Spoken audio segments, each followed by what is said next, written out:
Union और जो खाप पंचायत है उसकी तरफ से सुभाष बलियान साहब की अध्यक्षता में मेरे भाई बड़े नरेश टिकैत साहब और राकेश टिकैत साहब के न्योते पे मैं यहाँ पे आया और मेरे लिए ये गौरव की और खुशी का मौका है कि मैं उस आंदोलनकारी धरती पे आया हूँ जिसने हिंदुस्तान के अंदर नहीं बल्कि दुनिया के अंदर किसानी आंदोलन को एक नई दिशा दी और एक नया रास्ता दिखाया कि किसान को अगर अपने हक लेने हैं तो उसके लिए क्या करना पड़ेगा। उसकी अगर कोई मिसाल थी तो वो बाबा महेंद्र सिंह टिकैत साहब थे। ये ससोली जब भी जानी जाती है तो एक ही नाम से जानी जाती है कि बाबा महेंद्र सिंह टिकैत जी की ये धरती है और इस धरती से हमेशा उन्होंने आंदोलन शुरू किए। उसकी अगर कोई मिसाल थी तो वो बाबा महेंद्र सिंह टिकैत साहब थे।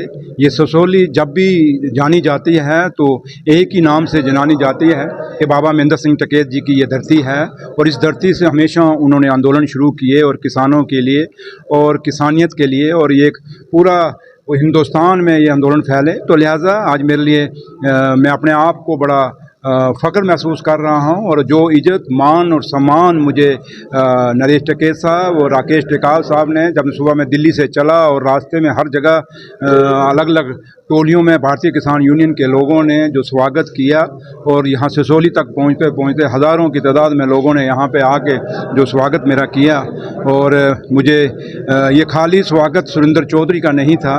जब as a deputy chief minister मैं जम्मू कश्मीर का यहाँ पे आया हूँ तो ये जम्मू कश्मीर के एक एक बच्चे को सम्मानित किया गया। यहाँ पे एक एक मेरे बुज़ुर्ग, मेरी माता, मेरी बहन को यहाँ पे सम्मानित किया गया जब मुझे सम्मानित किया गया। और सबसे बड़ी बात मेरे लीडर डॉक्टर फारूक अब्दुल्ला साहब और जम्मू कश्मीर के मुख्यमंत्री जनाब उमर अब्दुल्ला साहब को ये समझो कि ससोली की धरती से टिकैत परिवार ने नरेश टिकैत साहब और राकेश टिकैत साहब ने ये उमर अब्दुल्ला साहब को सम्मानित किया है, फारूक अब्दुल्ला साहब को सम्मानित किया है। यहाँ से ये मैं महसूस करता हूँ क्योंकि मैं माता वैष्णो देवी का भी यहाँ से शुक्रिया अदा करता हूँ कि माँ वैष्णो देवी ने मुझे इस काबिल समझा, मुझे यहाँ पहुँचाया। और मैं अपने लीडर का भी शुक्रिया अदा करता हूँ उमर अब्दुल्ला साहब का और फारूक अब्दुल्ला साहब ने जो क्योंकि मैं जिस कौम में पैदा हुआ वो जम्मू कश्मीर में बड़ी छोटी सी उनकी संख्या है, कोई बड़ी संख्या नहीं है, लेकिन उसके बावजूद भी उन्होंने सुरेंद्र चौधरी को चुना और डिप्टी चीफ मिनिस्टर बना। और मैं महसूस कर सकता हूँ किसान यूनियन को तो फ़ख्र है क्योंकि किसान यूनियन का एक बैनर ऐसा है जिसके अंदर कोई एक कौम, एक जाति, एक बरादरी नहीं है। लेकिन जब मैं एज ए जाट की बात करता हूँ तो मेरे पूरे हिंदुस्तान में जाटों का सिर ऊंचा हुआ कि उनका एक छोटे से स्टेट में जहाँ संख्या उनकी बहुत कम है उस स्टेट के अंदर वहाँ की सरकार ने, वहाँ के लीडर ने, उमर अब्दुल्ला साहब और फारूक साहब ने कौम को नुमाइंदगी दी और डिप्टी चीफ मिनिस्टर का ओहदा दिया। तो इसलिए यहाँ की इस धरती पे आना और मुझे और अपने साथ अपने दो बेटों को भी इसलिए लाया कि वो इस आंदोलनकारी धरती को चूम के जाएं, मत्था टेक के जाएं, ताकि उनको याद रहे कि महेंद्र सिंह टिकैत जो एक सादा कपड़ा था, एक सादा खाना भोजन खाने का तौर तरीका था, एक सादगी में उन्होंने पूरी ज़िंदगी निकाली और महात्मा गांधी की तरह एक सिंपल टोपी के अंदर पूरी दुनिया को हिला के गए, पूरे देश को हिला के गए। नौजवान नस्ल को सीखने की ज़रूरत है बाबा महेंद्र सिंह टिकैत साहब से और उनके आदर्शों पर चलने की ज़रूरत है। और जो नरेश टिकैत साहब और राकेश टिकैत साहब हैं, इस परिवार को, क्योंकि ये परिवार उनकी वारिस हैं बाबा महेंद्र सिंह टिकैत के, इस परिवार को सपोर्ट करने की ज़रूरत है ताकि ये परिवार एक नाम है, एक अपने आप में एक आइकन है, एक एम्बेसडर है। और यूथ इस परिवार से महेंद्र सिंह टिकैत साहब से सीख सकते हैं कि उन्होंने कैसी ज़िंदगी जी है।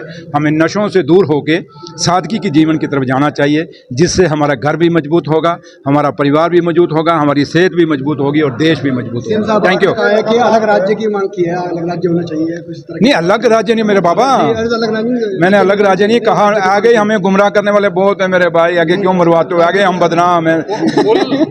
हम कह रहे हैं कि जम्मू कश्मीर जो स्टेट था वो दर्जा जो आपने हमारा तोड़ा है वो हिंदुस्तान की पार्लियामेंट के अंदर उमर अपना प्राइम मिनिस्टर साहब, होम मिनिस्टर साहब और हिंदुस्तान के सुप्रीम कोर्ट ने हमें वादा किया हुआ जब हालात ठीक होंगे तो वो हमें स्टेट का दर्जा यूटी से दोबारा वापस स्टेट का दर्जा देंगे। बस उसी तो इसलिए घाटी में जो आ रही है घाटी में जो आपदा आती है नेचुरल, ये तो ग्लोबल वार्मिंग है, इसको लिए आप सबको सोचना पड़ेगा और मीडिया की बहुत बड़ी जिम्मेवारी इस पे आएगी, क्योंकि मीडिया को लोगों को जागरूक करना होगा और मीडिया को ईमानदारी से काम करना होगा। लोगों को दिखाना होगा कि जैसे हमारे बुजुर्ग पेड़ पौधे लगाते थे, हमें भी पेड़ पौधे लगाने चाहिए। क्योंकि जैसे आप मेरे सामने मेरे पत्रकार भाई खड़े हो, मुझे नहीं लगता कि आपने कोई एक आधा पेड़ भी लगाया हो, मैंने खुद नहीं लगाया, मैं आपको क्या बोलूँ। इसलिए हम लोग ये अपनी खामी हमारे अंदर है, हमें पेड़ लगाने चाहिए। पेड़ लगाएंगे तो ये आबू हवा बचेगा, ग्लोबल वार्मिंग से रुकेंगे। ग्लेशियर आपके पिघल गए हैं जिसके कारण ये क्लाउड बर्स्ट हो रहे हैं। आप आइए, बिल्कुल जम्मू कश्मीर के हालात ठीक हैं। जम्मू कश्मीर की उमर अब्दुल्ला सरकार आप लोगों के साथ है। यात्री हमारे मेहमान हैं और जम्मू कश्मीर मेहमान नवाजी के लिए जाना जाता है। आप खुल के आइए, कोई ऐसी कोई बात नहीं है। हाँ जी, सतपाल मलिक जी की क्या भागीदारी रहेगी धारा 370 को हटाने के लिए? अब मैं यही दुआ करूंगा कि सतपाल मलिक साहब के आत्मा को भगवान शांति दे और उनको स्वर्गों में वास दे और अपने चरणों में निवास दे। और अब क्योंकि इतिहास हो गया, वो दुनिया छोड़ के चले गए, लेकिन उन्होंने क्या किया क्या नहीं किया, उन्होंने क्या कहा क्या नहीं कहा, वो अलग एक टॉपिक है। लेकिन दुख इस बात का है कि जो आदमी 5 राज्यों का गवर्नर रहा हो, MP रहा हो, मंत्री रहा हो, MLA रहा हो, उन लोग उस आदमी के लिए क्या भारत का तिरंगा नहीं था वहाँ, उसके अफसोस के लिए क्या वहाँ शोक सभा नहीं होनी चाहिए थी? ये दुख हमें जरूर है। बाकी उन्होंने क्या कहा क्या नहीं कहा वो अब तबसरा है, एक